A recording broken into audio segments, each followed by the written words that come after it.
begin to do a braid. I'm only going to use 3 strands for this, and I've tied a knot at the top, and I need to secure this to something in order to hold it still.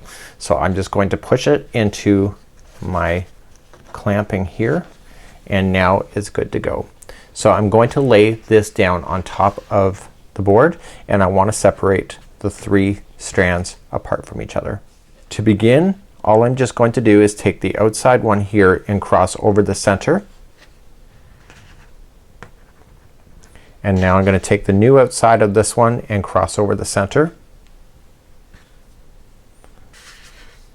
And then I'm going to take the new outside in this side and cross over into the center.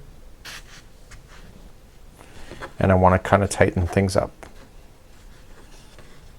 So you just want to concentrate what's on the outside. So this is the outside here, crossing over. And now the new outside, crossing over.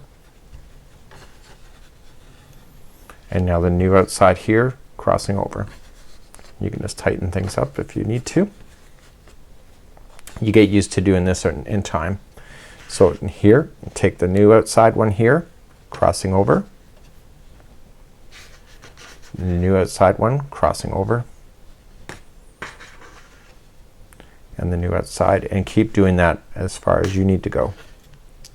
And this is how you do a 3-strand braid, and then once you get the hang of this, you can actually get really quite tight braids, and it's really quite easy to be able to master. So this is how you do a 3-strand braid.